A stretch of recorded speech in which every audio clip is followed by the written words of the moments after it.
So, John, it's great to have you here at Disney Hall, and I'm so excited about the LA Master Chorale and the Clayton-Hamilton Jazz Orchestra working together for the very first time on music of Mary Lou Williams, Duke Ellington, and John Clayton. So, thank you and welcome. Thank you, Grant. It's great to be here, and I'm equally excited. I've always loved the LA Master Chorale. You guys do amazing work. Bravo. And now to be a part of that is pretty cool. And to explore these works by Mary Lou Williams and Duke Ellington is fantastic because those are heroes of mine. Yeah.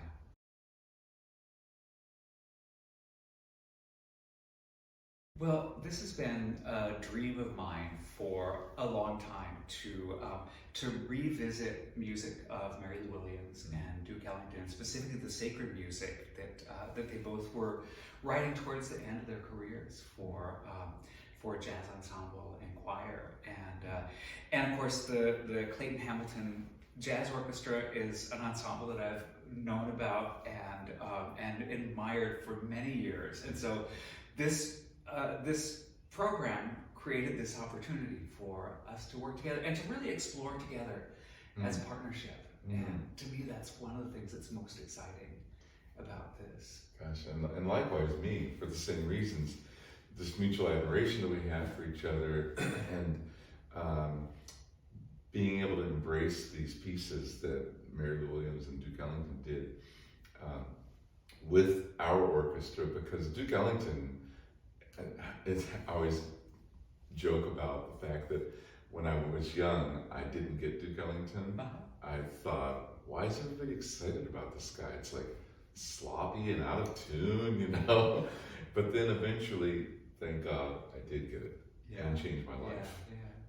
He became the single most influence on my writing for large ensemble, jazz ensemble of anyone. And now because you know what I've done personally, I've really examined his music, I've transcribed things, I've studied some of his scores, all these things, and now to actually be able to play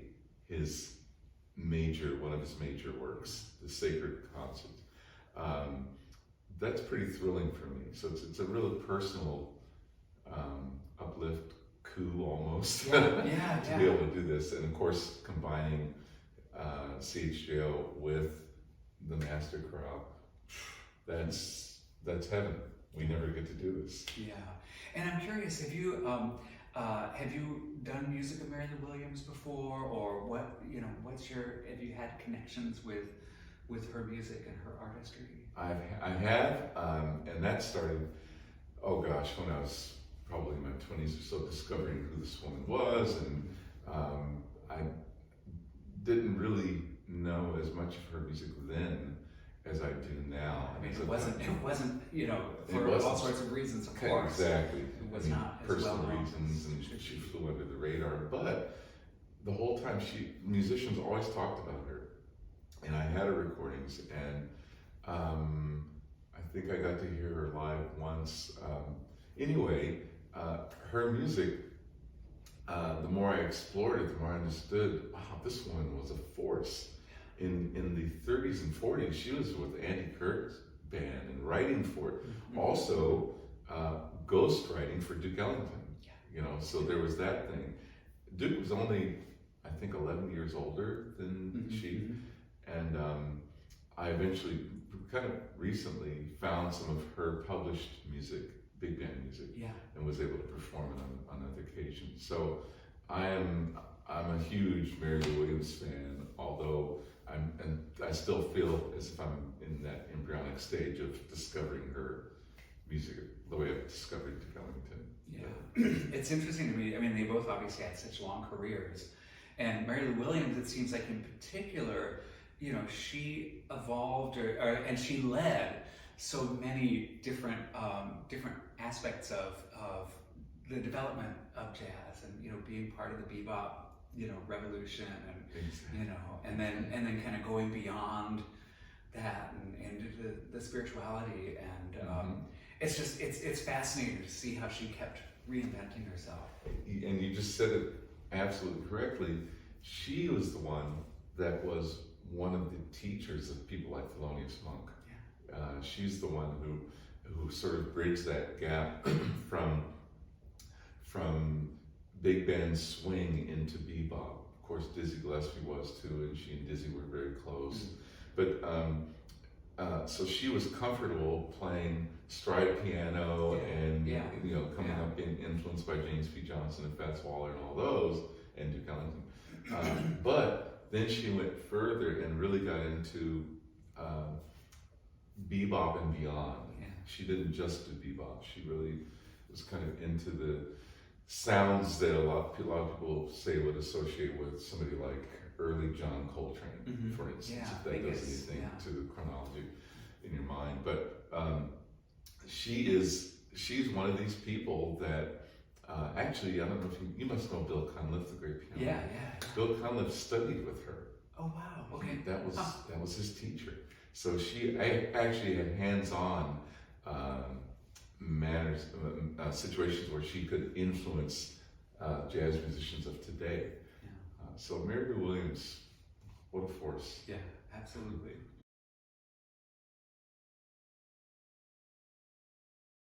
So the singers of the Master Chorale, and one of the things that I love about working with these people is how versatile they are. And there are amazing pop singers in the chorale, there are amazing jazz singers in the chorale, singers who come from a lot of different traditions, because it's Los Angeles, and everybody is bringing their own histories and their own stories to their music making. And so there'll be 80 singers on stage for this concert, and every one of those 80 singers has a different story to them, and every one of them is fantastically versatile. So it's all my way of saying, even though we don't regularly perform music in the styles of Mary Lou Williams and Duke Ellington, we have so many singers that are very, very at home with this. And I will say also that over the last 20 some years that I've been here, we've explored a lot of different kinds of music, and so in a way we're returning to music of Ellington and Mary Lou Williams, and kind of bringing what we've learned and what we've kind of taken into our beings, and all of that kind of comes out in the music making. I guess it's all my way of saying I'm in awe of our singers, and they can do anything, and they feel very at home. It's so great to hear you talk about your group that way, because here we are doing the parallel universe thing. The cool thing about Ellington's band and Basie's band and the great bands, and I'm happy to say about our band, is that it's an ensemble that sounds like an ensemble, but it's an ensemble of soloists, just like you. And so when Ellington, he kind of led the way for people like me. When he would write for his band, he wouldn't write generic music. He would write for the individuals in the band, understanding that it's going to sound like an ensemble, the ensemble, that Duke Ellington ensemble. And that's the approach I've taken through the years. I also really write, I don't write a drum part. I write with Jeff Hamilton's sound in my head. Even if I understand that maybe in the future that piece is going to be published or played by someone else, conceptually I have to have a person in my ear as I write. And so it's wonderful to hear that likewise you have an ensemble of individuals they're standalone individuals. Yeah, that's absolutely right. It's just, it's a collection of unique and very interesting human beings in both ways. And it's interesting too when I think about the vocal writing and the choral writing of Ellington in the sacred concerts and Mary Lou Williams in the Mass. There's obviously some connections and some synchronicity, but it's more interesting the differences to me. Yeah. And Mary Lou Williams, I think, because she was writing specifically for Catholic liturgy and kind of taking also that, you know, hundreds-year-old history of sacred choral music, and so her writing for the singers is very sophisticated, and it's contrapuntal at times, and rhythmically it can be very intricate. Whereas I think in the sacred concerts of Duke Ellington, he really gave it to the band and to the soloists, and then the singers, it's like they are just this infusion of extra energy and joy, but it's mainly, you know, it's oftentimes unison or just like a couple of parts, or very, you know, fairly straight ahead harmonies. Meanwhile, the band is just going crazy around it, and so it kind of creates this center in the piece around which there's this like kaleidoscope of activity. That is exciting. I 100% agree with you. Yeah. That is fascinating about combining these two and seeing the similarities, but moreover the differences. Yeah. I will say also that I find Mary Lou Williams, I think because, as you say, she's, you know, 10 or 11 years younger than Duke Ellington, and therefore is a different generation, and also different, you know, just different sensibilities, right? That the music that she wrote for her mass has both a light and a darkness to it. It's very deep and very, very personal, confessional even at times, and I think that again just makes a beautiful contrast to the sacred concerts of Ellington, which are generally kind of more up and kind of open-hearted and embracing in a different way. Yeah, I think you've analyzed that perfectly. I think that, as you hinted, Mary Lou Williams' piece really kind of reflected what she was going through. I mean, you probably know that she stopped playing in jazz clubs, you know, because she just was not at home with that life and her religion, you know, her embrace of Catholicism and really wanting to explore that tore her away from jazz. And it was actually the Catholic, I think a couple of Catholic priests in her life that talked her into coming back to music. Isn't that cool? Yeah. So I think I feel I hear that in her music. I hear that that need for a period of solitude and pushing away, and yet the music was still growing in her. And finally, when she was course to coming back, wow, what we got was something. Because I think if she'd written her pieces earlier, it probably would have sounded more like what Duke Ellington was doing. That's who knows, but just knowing what she was doing before she wrote this piece and before her hiatus, I can see that. Yeah, absolutely.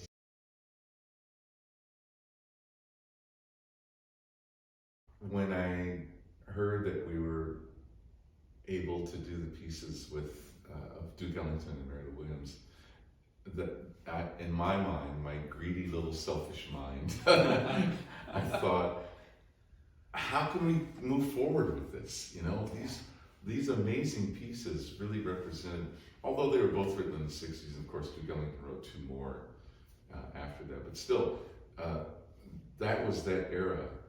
And this is the 2000s, so it's 21st century now. So where are we now with the music, with these ideas, with the whole idea of something sacred? So I wanted to write something that would be kind of my vision, my idea, my fantasies of that lane, and to do it with the LA Master Chorale, that's how exciting is that for me, very. And likewise, I wanted a spoken word component because that's very much an important aspect of, I think, of art of music today. Yes. And there are certain things that I didn't, I think needed yet that other. So we've got LA Master Chorale, CHJO. I thought we needed that poetic element as well. So that's what I'm doing, and there's an amazing poet that lives in Rochester, New York. Her name is Rena Golden, and Rena and I collaborated on another piece last year that she just knocked it out of the park. She's so deep and heavy and thoughtful, and I thought, would you please, and she agreed. She's very excited. So now we're working together on what do we want to say? What do we want to represent in this piece? I think the biggest word that we keep going back and forth with is joy. And one of her terms is black joy, and how the black joy that motivates the African American community, that it is a joy that can be also embraced by everyone. It's not specifically for African Americans. It's not just a black joy. It's a joy for everyone.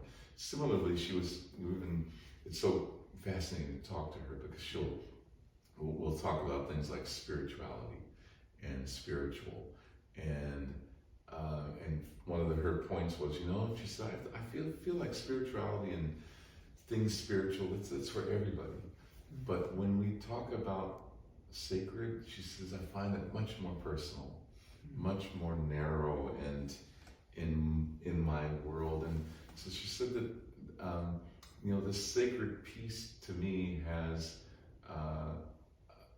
something that isn't for everybody. You have to want to come in the door, want to be a part of it, and it's for you. Anyone on the outside of that, if you want to come in, sure, it's here for you. But we're really thinking sacred is sacred.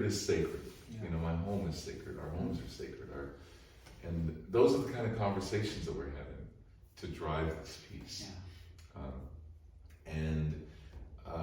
We're thinking, just to give you a little nuts and bolts bit, really thinking about sort of setting the stage, the ambiance, the vibe with the chorale, and allowing Rena to deliver some thoughts that she wants to share, to really get people curious and in the mood and sort of looking, and then just sort of passing it on from there. And then I imagine a middle piece for her that takes over from the choir, from the chorale, and then and sort of infuses us with even more ideas, and even so it just sort of keeps vamping up like that. Yeah. And growing. That's the idea. That's what we're working on.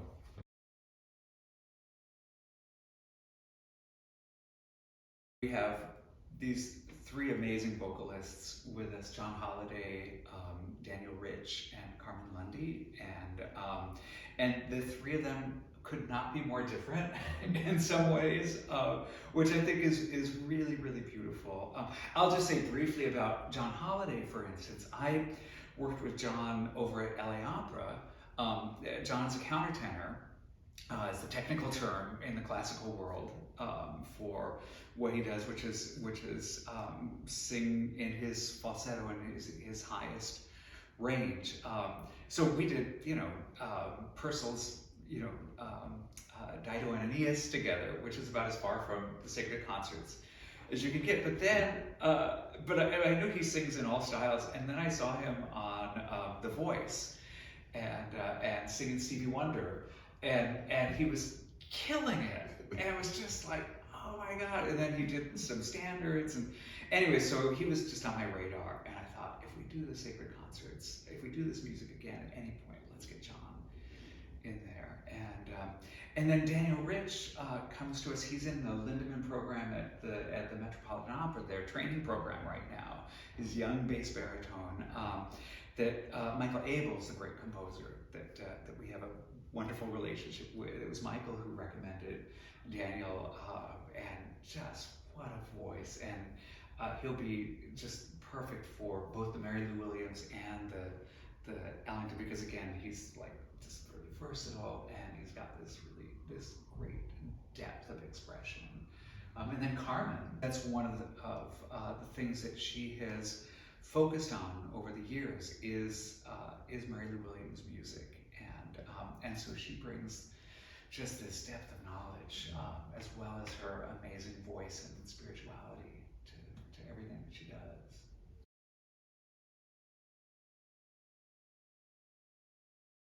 As an instrumentalist, if I'm honest with myself, then I'll realize that I'm jealous of singers because I always point out to my friends, to my students, that music is not in the instrument. I always say to my bass players, it's not in the bass.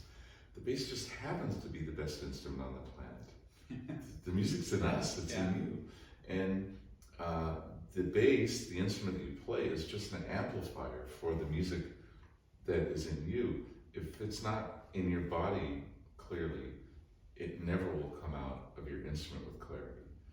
Therefore, we have to clarify and understand the music that's in our bodies.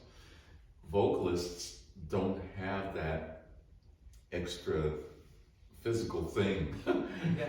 They just open their mouths, throw their arms open, and sing. Yeah. And that's so great, unencumbered. It's here, now it's there. And so that's the beauty of being a vocalist. I sing to clarify the music that's inside of me, and that has to come through my instrument. My instrument sometimes will be my pin, sometimes it'll be the orchestra that I'm conducting, but somehow I use this other element, this other component to amplify the music that's inside of me. But that's where it starts. It starts here. It starts inside of us as singers. Yeah, that feels exactly right to me. I mean, of course, as somebody who works with singers a lot, we are always looking towards instrumentalists for our inspiration at the same time. But it's true that singing is, both because it is your body's the instrument, and also because you have the words, and the words can just give specificity to the expression that you're conveying, and they also connect you to, again, so many different stories and histories and experiences. And so when you combine then an ensemble like the LA Master Chorale and the Clayton-Hamilton Jazz Orchestra, and these two ensembles that are made up of these incredibly gifted artists, I think that combination of singers and instrumentalists is what really sparks the joy for me. Oh, and me.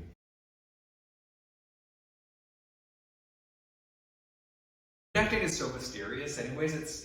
I find it's a really hard thing to talk about and to verbalize, because a lot of it is really intuitive.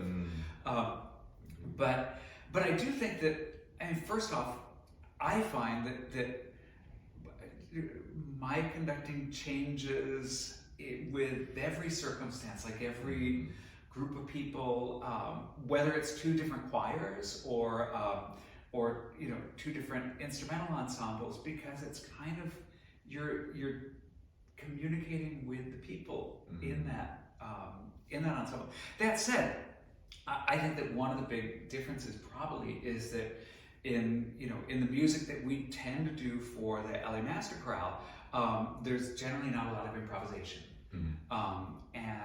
So, you know, we're pretty much, you know, giving the notes on the page, you know, putting our own bodies and our own expression into that and investing everything that we do with our own feeling. But that's very different from a jazz ensemble where there is also improvisation. I'm just kind of wondering then, as a conductor, like, how does that, like, you know, how does that feel? Or how do you? Well, you kind of explained also what I do, which is, I think that for both of our situations, we're trying to be there for the musicians. We're trying to be there for the artists.